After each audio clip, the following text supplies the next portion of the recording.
Good morning and welcome to the regularly scheduled meeting of the Board of Public Works. Today is Monday, February 12th, 2018. Vice President Repenning, Davis, and Jacinto are present. Our present Vice President Repenning, we have a quorum. May we start with Bureau introductions, please, starting with Bureau of Street Services. Good morning, Tim Tyson, Bureau of Street Services. Good morning, Adrienne Murphy, LA Sanitation. Good morning, Edmund Yu, Bureau of Engineering. Good morning, Asad Al-Najjar, Bureau of Street Lighting. Good morning, Frank Rinaldi with the Bureau of Contract Administration. Good morning, Ted Jordan, Public Works General Counsel. Fernando Campos, Executive Officer. Vice President Repenning, we do have a public comment card today. We also do not have any commentary under the neighborhood comment section. We also received speaker cards on item number 1 for today's agenda. We have one public comment card, you said? Yes, we do. Okay. That's a yes. If I can get the card, I will go ahead and call public comment. In the meantime, is there a second to my motion to approve our minutes from our meeting from Wednesday, January 24th, 2018? Seconded by Commissioner Davis. I'm going to go ahead and close the Neighborhood Council commentary. I should also mention that our president, Kevin James, will be here shortly, but I'm going to go ahead and get the meeting underway with public comment featuring Dwayne Getter.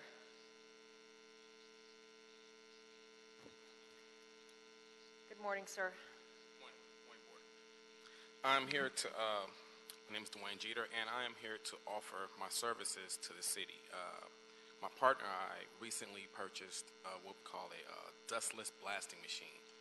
Now, this is a paint stripping and cleaning device, which is tough on stain and paint and easy on surfaces. And particularly, this could help our city in terms of the street graffiti that we have out in our streets. The city does a lot of sewage work, a lot of digging, and a lot of times the paint will get placed on the asphalt, and it's left there and to wither away. And our machine is able to come and clean those markings up, able to clean up the concrete, and it's dustless. It's environmentally safe, chemically free, and doesn't leave too much of a mess. And also it can restore wood, and it's also great on graffiti removal. And so I just want to offer my services to the city and help beautify and clean up our city that we have. Thank you, Mr. Jeter. Thank you.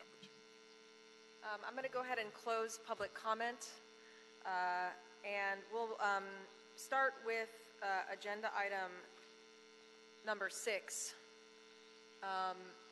Mr. Jordan, is there a copy of the yellows? Let me check here.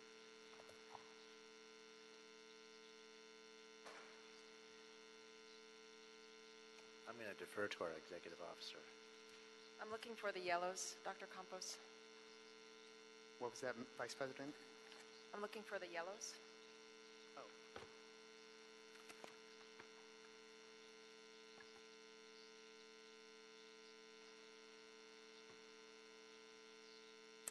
Motion on agenda item number 6, subcontractor substitution, Sinanian Development Incorporated. Recommending that the board concur with the action of Commissioner Davis approving the request of Sinanian Development Incorporated for the subcontractor substitution of EDJE Enterprises with R&J Sheet Metal Incorporated for terracotta work on the Los Angeles Department of Transportation bus maintenance and CNG fueling facility, 454 to 518 East Commercial Street, Los Angeles, California, 90012. I have George Espindola. Good morning. Chris George. Smith for George Espindola, Bureau of Contract Chris. Administration. Good morning. The Bureau received the request for this substitution on January 10, 2018 from Sinanian Development to substitute EDJE Enterprises, their OBE subcontractor for sheet metal work, with R&J Sheet Metal Work, another OBE subcontractor. Accompanying their request was a letter from EDJE withdrawing from the work because they were unable to get bonding. The bid listed amount for EDJE's portion of the work was $1,232,710. R&J will complete the work of EDJE for the same amount. Therefore, the substitution is at no additional cost, and the Bureau concurs with Commissioner Davis's recommendation to approve the substitution. Commissioner Jacinto? Thank you, Vice President Repenning. Chris, this is a relatively large amount. Has the subcontractor that couldn't bond, have they had issues with this before? I'm not aware of whether they have or not, but it could be because it's a large amount that they had difficulty getting the bonding. Great. Okay, thank you for that clarification. Thank you. I'll go ahead and make a motion to adopt agenda item number 6, seconded by Commissioner Davis. Any objections to sending it forthwith? That report will be adopted and sent forthwith. Let's go to agenda item number 3. Mr. Frank Rinaldi with the Bureau of Contract Administration. This is in CD 11. It's a contract acceptance, Santa Monica Bay Low Flow Diversion Upgrades Package 3, Phase 2, recommending that the board, number 1, accept this contract. Good morning, Mr. Rinaldi. Good morning. Yes, this contract was executed back in January 15, 2014, and was completed by Ford EC in September 17, 2015. The project, also known as a coastal interceptor relief sewer, the Sears, is located along the Pacific Coast Highway in Santa Monica, the Pacific Palisades.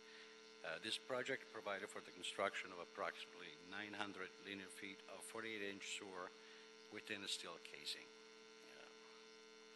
via microtunneling, which increased the flow capacity of the Sears in order to accommodate the increased flow from the recent upgraded low flow diversion program. And the system will convey all the flows to Hyperion treatment plant for future treatment. During the construction, we had quite a few change orders on this project due to the ground caving in and subsiding. There were numerous rework and the result in additional change orders to stabilize the ground and make the necessary repair. The final corrections were completed in September 15, 2015, and there are not funds disputed or withheld. Therefore, no funds are due to the contractor.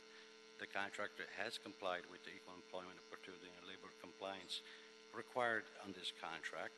He also complied with all the PLA hiring goals were met, and each contractor working on this project satisfied the requirements established by the California Labor Code with regards to employment of apprentices. There are no resolved property owners' complaint in connection with this project, and for those reasons, the Bureau is requesting the acceptance. Okay, so we had we finished at 28% above the original awarded amount, and the reason again for that, I know you talked a little bit about it, but yes, there were quite a few issues with the soil, stabilizing the soil at the location while we were doing the microtunneling. There was cave-ins and roadway subsiding, so they had to do a lot of stabilizing of the soil to make sure that the roadway was solid.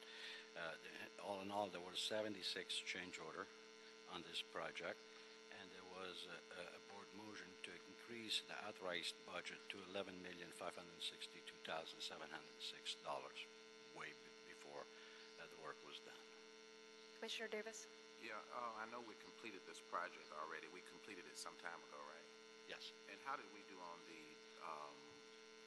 inclusion in terms of this project? I understand it's a locally funded project. It's not a federally funded project. It's not a federally funded project. But how did we do in terms of small businesses, minority businesses, looking back, reflecting on our performance here? I think the project did okay. There was some subcontractors that there was a pledge, and then they were revised through the life of the project due to the nature of the work or the availability of the subs. But we have on the report, we have the whole established percentage of where we came out with at the end, what we achieved.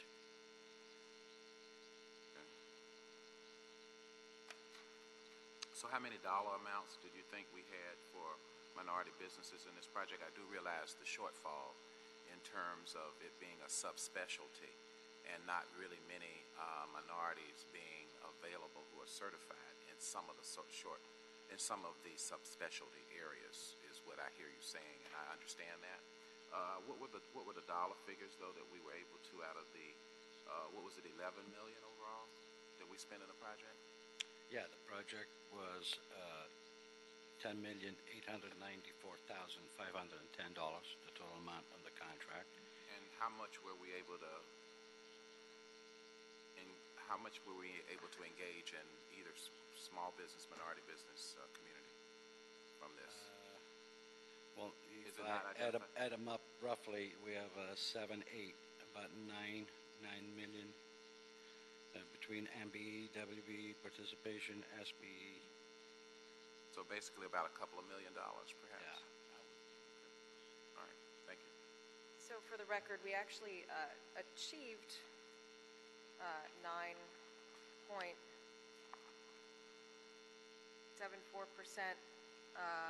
subcontracting to minority business enterprises. However, 47.25, yeah. No, 9.74. 9.74. 4%. Which in terms of a dollar amount, I was trying to get some clarity on the dollar amount. It says 1 point. It was $1 million. $1 million. It's achieved dollar amount. Okay. 1,095,760. 760,000, yeah. Okay. Is there a second to my motion to adopt agenda item number 3? Seconded by Commissioners Jacinto and Davis. We'll go ahead and adopt agenda item number 3. Is there any objection to sending it forthwith? We'll go ahead and send it forthwith. Take a momentary recess while I transfer the authority to Mr. Kevin James. Good to see James over there.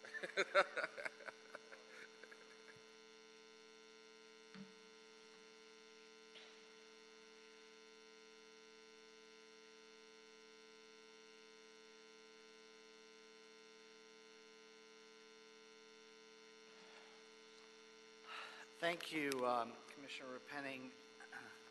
Let's go to agenda item number 4.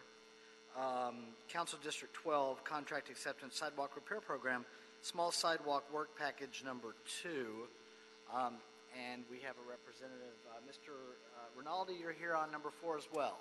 Yes, sir. Good morning. This is the request acceptance of the sidewalk repair program, small sidewalk work package number 2. On January 11, 2017, a contract was entered by the city with Access Pacific Inc. in the amount of $80,570.95. The notice to proceed was issued on January 25, 2017, and the project was completed on September 18, 2017. Access Pacific performed well for us, is one of the small contractors from the disadvantaged list.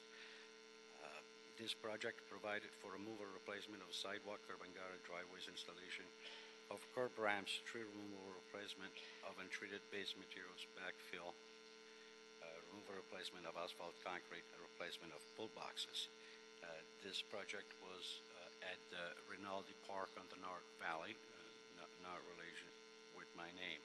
The original project scope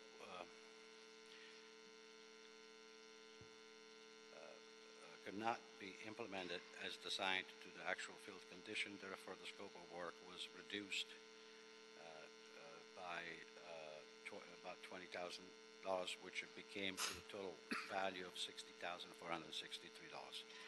The final corrections were completed on September 18th.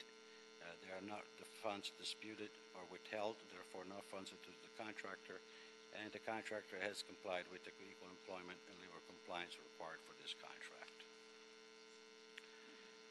No specific MBE, WBE, SBE, EBE, DBE, or OBE participation were established for this contract, as the business inclusion program outreach requirements were waived based on the size of the project to be awarded through these contracts. There are no unresolved property owners complained in connection with this project, and for those reasons, we're requesting the acceptance. Thank you, Mr. Rinaldi. Any questions on agenda item number 4? Commissioner Cinto. Thank you, President James. Frank, great report. You know, the small sidewalk project and sort of sheltered marketplace, smaller contracts in this board's attempt to get more diversity, more inclusion is important. And as you said, they did access specific, did well. Did very well. Are they a yes. weeby themselves, Frank? I'm not sure, but I can provide that. Can you get back to us on Yes. that too as well? And just to echo, and I know Commissioner Davis had mentioned this on other types of contracts like street tree trimming and maintenance, that the more we can get more diverse businesses to smaller contracts to break it up so that we're able to just have more participation is a good thing. So thanks for this report. It's a program that's been working for us in the field. We have very good relations and working conditions with them. Good to hear. Thanks to the Bureau of Contract Administration. Thank you. Great, thank you. Anything further? Commissioner Davis has made a motion that we adopt agenda item number 4. I'll second it. Any objection? Without objection, we'll adopt agenda item number 4. Any issue sending number 4 forthwith? We can send number 4 forthwith. Thank you. Thank you, sir. Agenda item number 2, Council Districts 4 and 10, requested street closure, Wilshire Boulevard between Manhattan Place and Western Avenue, Los Angeles County Metropolitan Transportation Authority West Side Purple Line Extension Project. First, find that the Board of Public Works has reviewed and considered the information in the project draft environmental impact statement and the environmental impact report, that's transmittal number 1, and the project final EIR, transmittal number 2. Number 2, find that under the California Public Resources Code, Section 21166, and the California Environmental Quality Act Guidelines, Section 15162, on the basis of substantial evidence contained in the whole record, that since certification of the environmental impact report, there have been no changes with respect to the circumstances under which the temporary street closure is being undertaken would be required or would require a subsequent environmental impact report or supplemental EIR. 3, adopt the March 2012 mitigation monitoring and reporting program prepared by Metro as it pertains to the construction impacts. Number 4, find under the CEQA guidelines section 15091 that changes have been incorporated into the project which substantially lessen the significant environmental effects as identified in the final environmental impact report. Further, find that there is no feasible alternative or additional feasible mitigation measures within the board's powers that would substantially lessen any significant effect that the project would have on the environment. Number 5, adopt the attached CEQA findings of fact and statement of overriding considerations. That's transmittal number 3, as it pertains to the temporary street closure, and find that the economic, social, technological, and other benefits of the project outweigh its significant and unavoidable impacts. Number 6, specify that the Metro Transit Division of the Bureau of Engineering, located at 1149 South Broadway, and the board, located at 200 North Spring Street, and other relevant City of Los Angeles departments are custodians of the documents or other material which constitute the record of the proceedings upon which the board's decision is based. And number 7, approve the request to temporarily close Wilshire Boulevard between Manhattan Place and Western Avenue for 10 consecutive days, not weekends, but 10 consecutive days, starting at 9 p.m. this Friday, February 16, 2018, and ending at 6 a.m. Monday, February 26, 2018, subject to the conditions identified within the report. Mr. Tran, on number 2. Good morning. My name is Curtis Tran with Bureau of Engineering. Metro and its contractor, Senska and Trailer Shea, are requesting to close Wilshire Boulevard between Manhattan Place and Wilshire and Western Avenue for 10 consecutive days, as you mentioned, to perform Phase 3 decking and excavation work. This closure is proposed to start on 9 p.m. on Friday, February 16, 2018, to 6 a.m. Monday, February 26, 2018. The Phase 3 work is the last three. The Phase 3 work is the last 3 phases of the work. Phase 1, Phase 2, which including piling and also chat quality, was approved by the board back in October 2017. Phase 3 would be the last phase that need to construct the retrievable shaft for the tunnel boring machine that at the end of the existing Wilshire and Western Station. Temporary decking system will begin will span Wilshire Boulevard and carry traffic while construction continues below the roadway. Like I mentioned earlier, back in October 2017, the board approved weekend closures for the two phases, phase 1 and phase 2. Initially, phase 3 was to be on the weekend too. However, recent community outreach and also Metro and its contractor found that majority of the stakeholders do prefer the 10-day of full closure to do the construction. Instead, drag it out, make it another 14 weekends also, which extend all the way into April of 2018. In this report, like you mentioned earlier, Mr. President, the recommendation, the board that to address the California Environmental Quality Act associated with the street closure. As a responsible agency, the board must comply with CEQA when it's granting a permit authorizing the closure of subject street. Acting as a responsible agency, the board must certify that it has considered environmental effect of the street closure. And in regarding to that, we in concurring the finding of Metro that there is no substantial increase in the severity of the previous identified significant and unavoidable impacts. In addition, Metro had performed community outreach and found that majority stakeholder do favor the 10 consecutive day of full closure as a 14 weekend closure. All the plans have been approved by Bureau of Engineering as well as LADOT. Both council office, CD 4 and 10 have concurred to this closure. In addition, the Los Angeles Police Department have provided exemption for work hour restriction for nighttime for an early morning and Sunday construction, which was granted in the end of January 2018. Metro had committed to provide advance notice mitigation, mitigating construction impact. They had done a lot of community outreach and also reaching out to various media and stakeholder. They will be advertised on Facebook, Twitter, and waste notification as well as news outlet media. With that, I do have representative from Metro and also its contractor and LADOT and our staff if you have any question for us. Thank you, Mr. Tran. We'll start with Commissioner Cento. Thank you, President James. Curtis, thank you. On the report, it's page 3. It says that worksite traffic control plan has not yet been approved. Do we have an update on that? Yes, it has been approved. At the writing of this report, it was in the progress of getting approved. This project is moving very aggressive and very dynamic, so the worksite traffic control plan do take some time to get it right and to get it reviewed and approved. So it has been approved by our DOT. Very good. Yes. Okay, so that's an update. Thank you, Curtis. Curtis, could a representative from Metro just talk about, just for the record, the outreach and the response from the community? If we could just get a summary of that, because I've got a letter from the the police commission regarding noise levels, and I think maybe we'll hear about the outreach, but then I think we can maybe handle the noise level issue in a similar way that we did recently with a regional connector. Sure, I'll have Mr. Ned Racine from okay.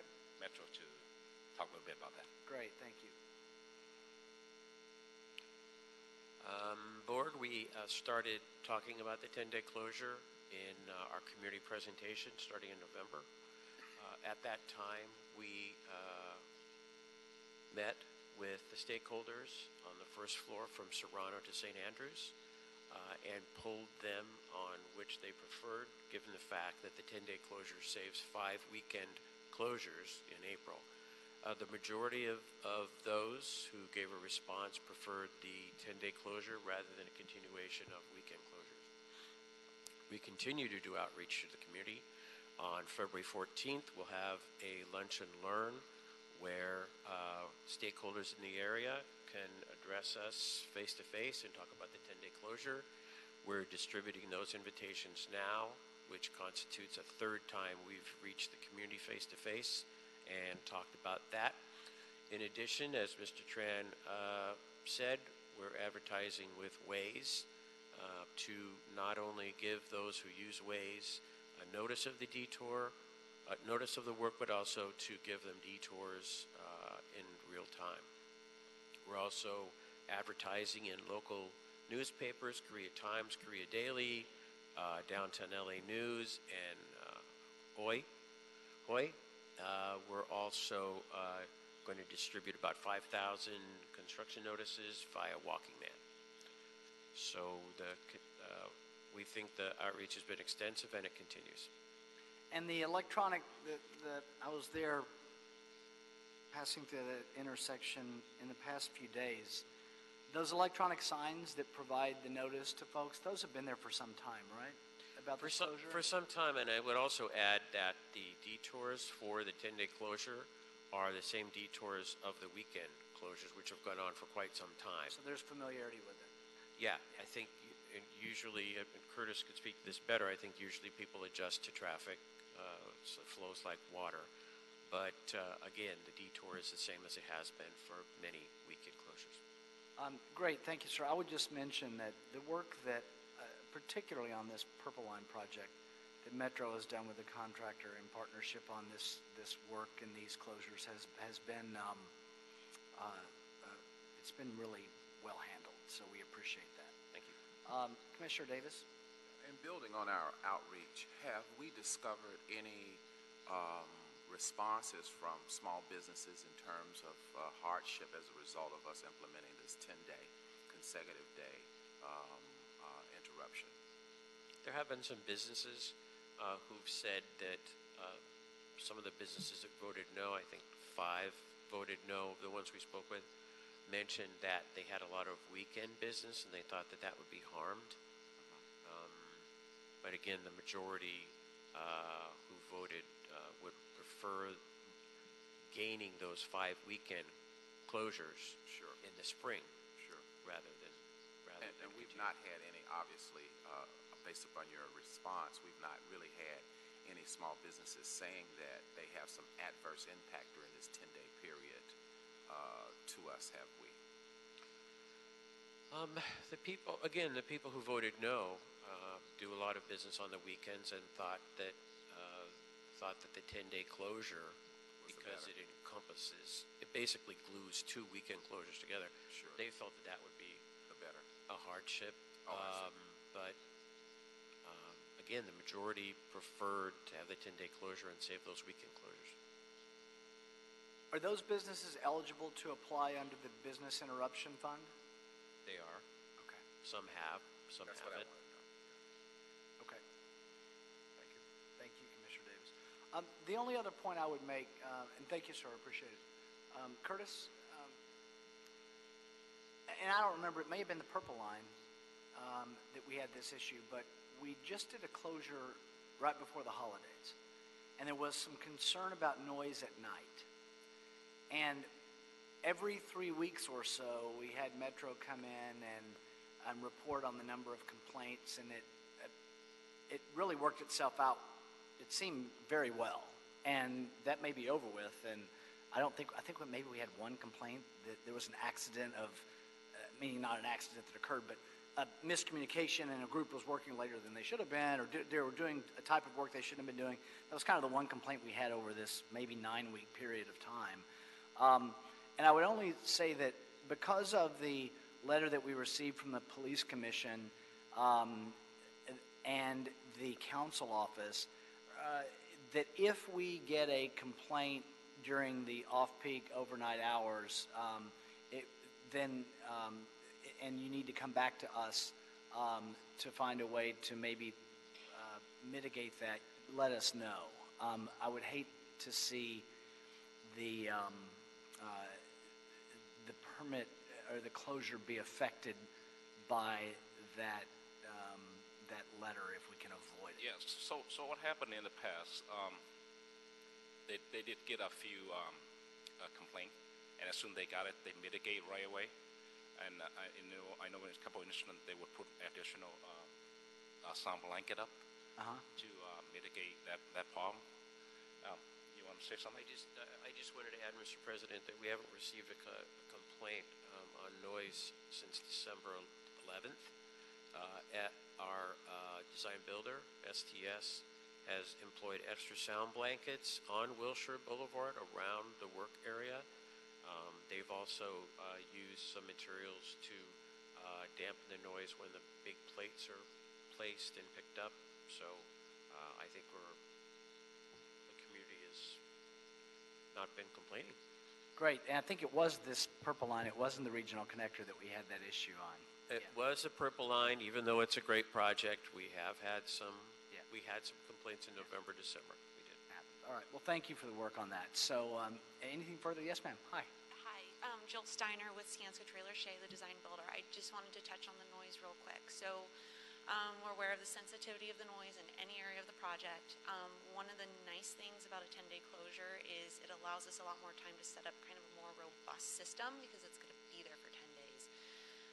One other thing that we've done in the start of the work, which is usually the loudest, so restriping the street, the roadway removal, we've pushed that work for Saturday morning. So when we start on Friday night, we're going to focus on setting up the closures, we're going to focus on setting up the sound blankets, maybe making sure everything's buttoned up and nice, and then we're going to start Saturday morning and hope to get the worst of the noise done in the daytime hours on Saturday, and then we'll roll into the excavation and the utility hanging, and that is a much quieter operation than the rest of the weekend. So we've really taken that into account with the scheduling of the work. So. Okay, excellent. Thank you. Yes, Mr. Rinaldi. If I may add that, yes, we had some issues with noise on Wilshire, and I think the confusion was that the contractor has some yards and private property in which they were doing work, and they exceeded the noise level. The noise ordinance is a noise ordinance does not make a distinction between public right-of-way or private. So they were made aware. We had a meeting, and after that, we did not receive any more complaints. They complied with the work, and they used sound blankets and so forth to minimize the noise. We will be present during this closure, 24 hours on the clock, and if the proper sequence of communication notification is abided, I think we can have high results to make everybody content. Okay, excellent. Thank you. Anything else? I'll make a motion that we adopt agenda item number 2, seconded by Commissioner Cinto and Commissioner Davis. Any objection? Without objection, we'll adopt agenda item number 2. Thank you all. Thank you any very issue much. sending number 2 forthwith? We will send number 2 forthwith. Agenda item number 1 is a tree removal that has been continued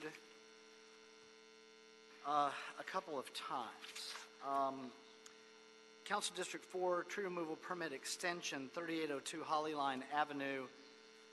Find that the project is categorically exempt under Article 3, Section 1, Class 3, Category 1 of the City's Environmental Quality Act guidelines, and there is no substantial evidence the proposed project will have a significant effect on the environment and is in compliance with the California Environmental Quality Act. Number 2, find that none of the exceptions to the use of a categorical exemption as set forth in Section 15300.2 of the state CEQA guidelines apply. Number 3, specify that the Bureau of Street Services Urban Forestry Division, located at 1149 South Broadway, is custodian of the documents or other material that constitute the record of proceedings upon which the board's decision is based. And number 4, approve the request of a previously approved and issued fee tree removal permit for 10 coast live oak trees and 5 Southern California walnut trees for new home construction.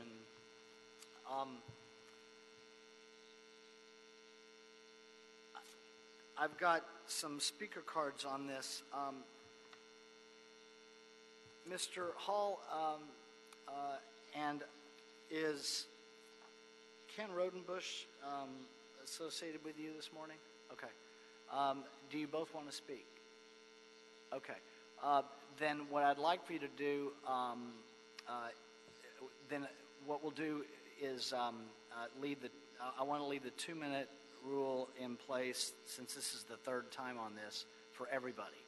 And I've got 3 speaker cards, and then and then after we've heard that, I'll let the Bureau know what we are doing.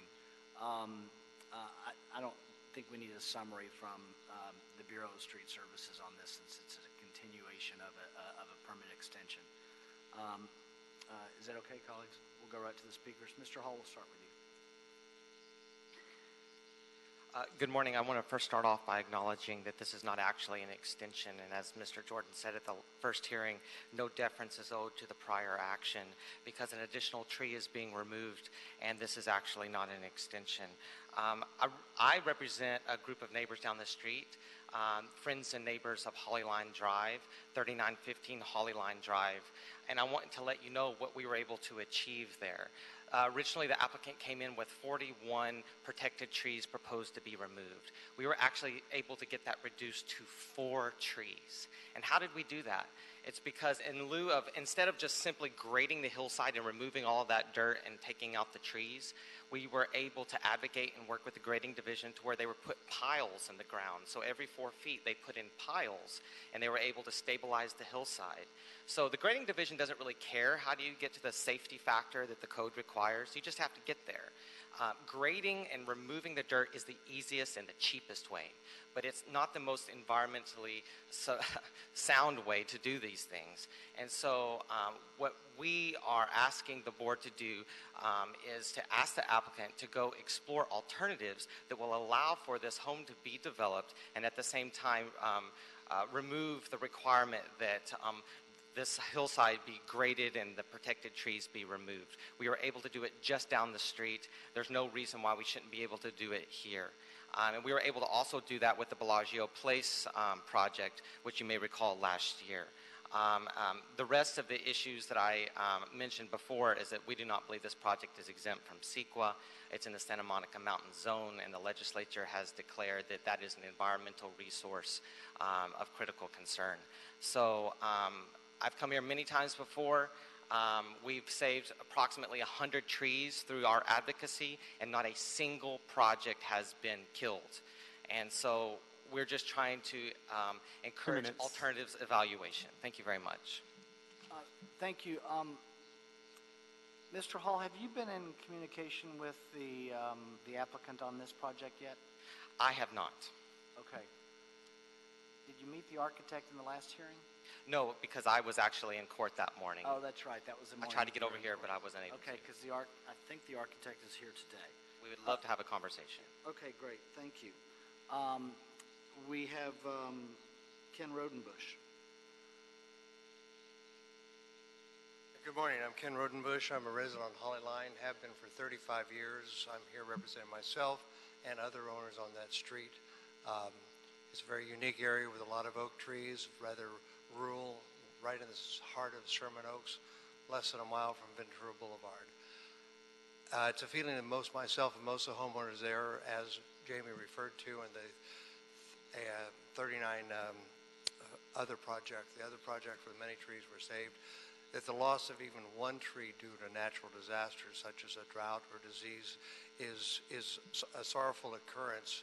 To lose any trees for construction of a new home where a home existed could be prevented and can be prevented by these alternative grading or stabilization methods. It's our feeling that these protected trees are indigenous to that area. They make the environment what it is and why people want to live there. Myself, as well as all the other homeowners that got together, have no objections to the development of the properties that are vacant, and encourage that because it only enhances the areas that we live in. We are in objection to the removal of any of these trees where it can be avoided. Thank you. Thank you, sir. Derek Flynn. Welcome back, sir. Derek Flynn, the architect for the project, and I'd like to just clarify that first of all, this is an existing single-family dwelling. It was demolished, and it's been sitting there for about a year. The request here is an extension of the original request, and that was to remove a certain number of protected trees in the time that lapsed between the original approval and the now extension of that. There was one tree that did grow larger in size, and once it becomes a 12-inch tree, the diameter kind of classifies that as a protected tree at that point. We have been working with the arborist and grader to try to figure out alternative means of preserving some of the trees at the front of the site. There are a number of trees that are not even being touched at the top of the site, but to get to be within the to be compliant with grading standards, a 2-to-1 slope on the front of the hillside is required. I understand that there may be alternative methods to sort of preserve the natural hillside, but the current grading plan that we do have does go around some of the roots of the trees. Roughly 1 inch per diameter of the tree equates to 1 foot of a radius around the tree you have to preserve. That's a great amount of area on the site that we would be having to preserve. Again, we do feel that we are replacing a number of trees with what is according to the standards set forth to us. So we just are requesting that this extension be granted. Thank you. All right, thank you. Mr. Benuelos? Just to confirm, and I don't want to get into any debate about whether it's an extension or it's not an extension. I mean, today we have a permit application in front of us, and there's an objection to the permit on objection to the use of a categorical exemption. We'll have to deal with that in a moment. The question that I have, though, that I want to confirm for the record, whether we call it an extension or not, is had there been a tree removal permit granted for this site some time ago that had then expired over a period of time? Do you know that? Yeah. And that's the case, right? It expired. Yes, it expired, and the fees were previously paid for. Okay. And so, as we heard in the last hearing, Mr. Hall wasn't here at the last hearing, but my recollection, Mr. Flynn, you were here, correct? Right. And I'd asked Mr. Flynn in the last hearing the reason for the fact that they're back here, the delays on the project, was that a city where there are other permits that were kind of pending, and he provided that explanation at the last hearing. And Mr. Hall, I don't know if you listened to the last hearing online or not, but it's available online if you want any of that information. I think we've got, and just for the benefit of the Bureau and Mr. Flynn, I think we've got a potential, I'm not sure, but I think we've got a potential problem with the categorical exemption so close to the Santa Monica Mountains Conservancy as Mr. Hall has described. And I think it's enough of a concern that it would be worth the Bureau of Street Services, the Urban Forestry Division, and the applicant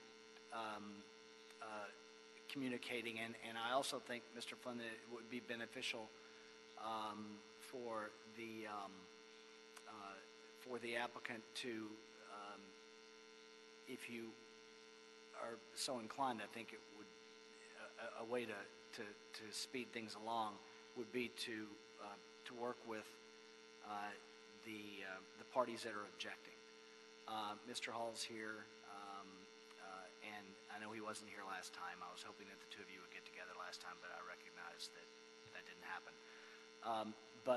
And Mr. Benuelos, I'll need to have a conversation with you offline regarding my concern related to the categorical exemption. Sure. Okay? Because of that, in an attempt to move this along, I think we ought to continue this item rather than take a vote on it, because I want to avoid, it doesn't speed anything along if we create a lawsuit on either side. That just slows things down. So what I'd like to do is continue this item for 30 days. and we're at February, and so I think 30 days is going to be 4 weeks. No, I said 30 days. So that makes it Wednesday, the 14th of March? That is correct. Okay. That's what I would recommend that we do for this item. And if we can get resolution before then, they can let you know, Mr. Benuelos, and we can agendize it earlier. Understood. Okay? Yes. Great. Thank you, everyone. So that'll be the order on agenda item number 2. Agenda item number 5.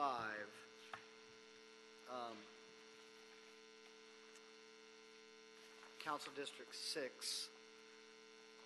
Contract award Donald C. Tillman Water Reclamation Plant chlorine contact tanks, high pressure effluent system improvement in primary tanks, piping replacement project.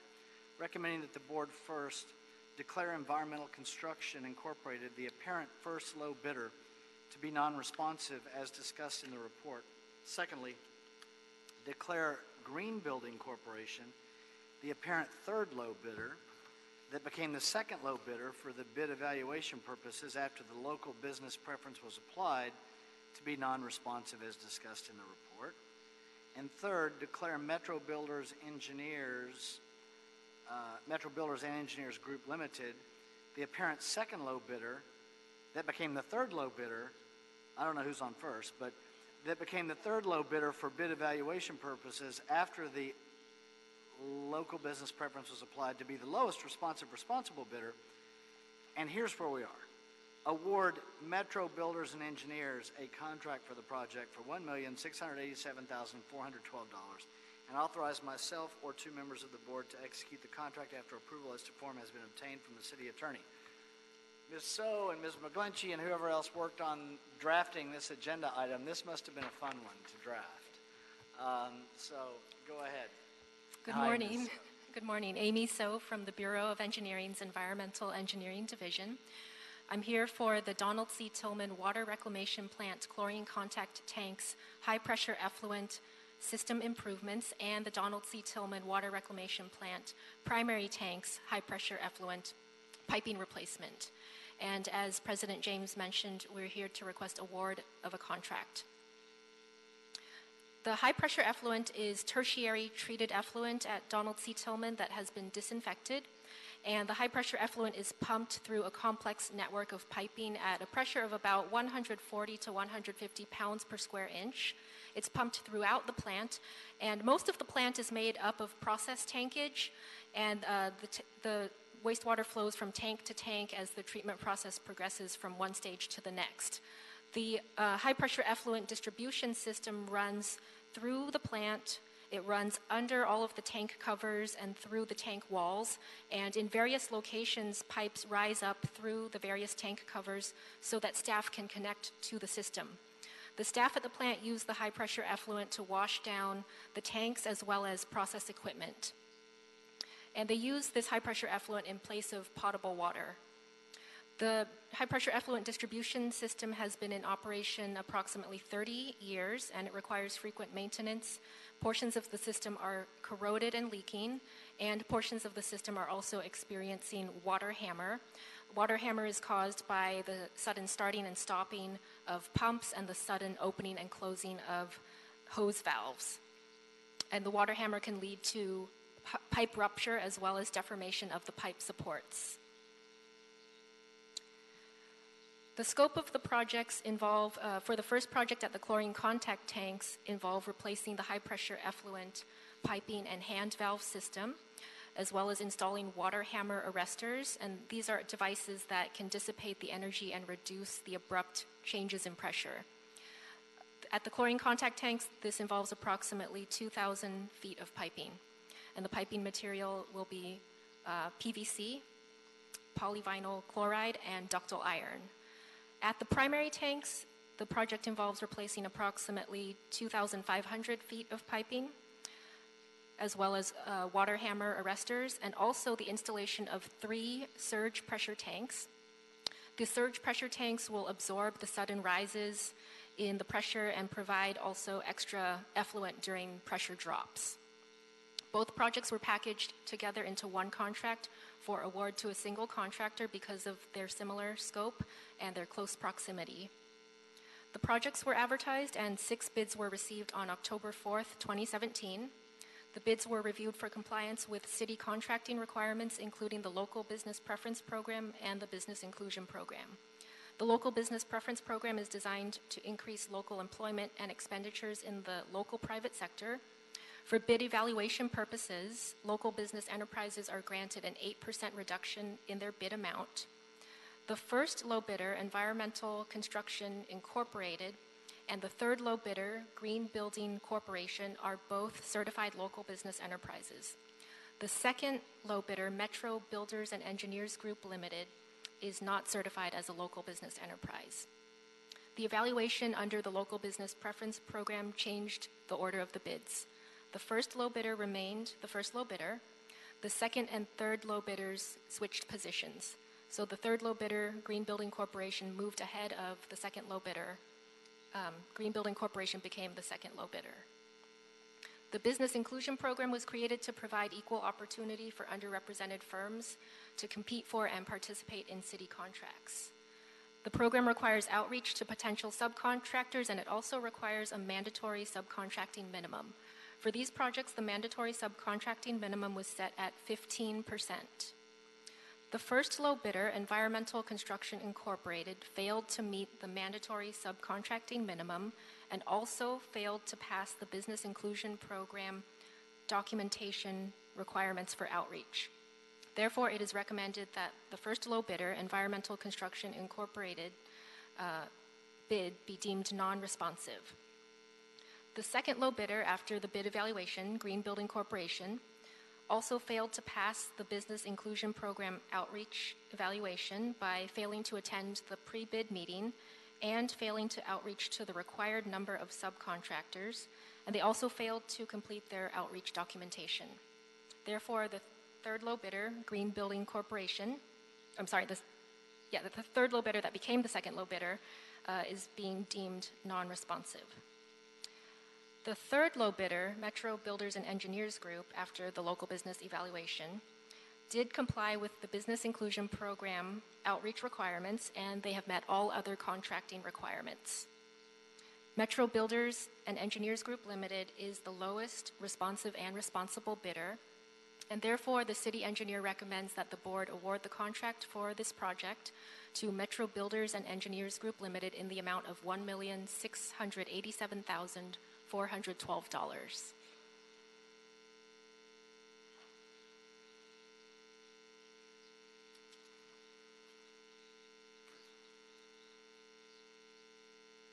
Oh, you're done? Yes. Okay, thank you.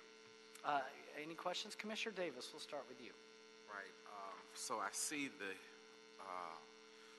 subsequential musical chairs we ended up playing based upon the facts here. One observation in terms of Metro, which is the one that is being recommended, when we look at the diversity and the business inclusion program, one thing that I want to acknowledge is that they were able to achieve some inclusion of minority businesses in this effort when others were not. And so we were, I guess you could call it, lucky to see that they were able to obtain that goal in the inclusion program. And of course, while we do have some concerns often, I want to acknowledge this accomplishment in terms of a contract like this. Thank you, Commissioner Davis. Just to add on to that point, I mean, the two that failed the Business Inclusion Outreach Program are the ones that had zeros in those numbers. The one that passed the program had numbers. It looks like the proof is in the pudding, to use the term you used sometime there, Commissioner Davis. All right, anything further? I think you add something to the pudding statement that I'm missing. I can't remember it, but at least I'm on the right track. Oh, the proof in the pudding is in the eating. That's right. Well, there you go. All right. Anything further on this one? Is that a motion from you, Commissioner Davis? All right, then I'll second it. Any objection? Without objection, we'll adopt agenda item number 5. Any issue sending number 5 forthwith? We will send number 5 forthwith. Thank you, ma'am. Thank you. Have we cleared the desk? Yes, you have. How about that? Thank you. Thank you, Vice President Repenning, for this morning. And are we adjourned with the exception of the Bureau Heads meeting? That is correct, That would be the case. Everyone, have a nice week. Thank you, everyone.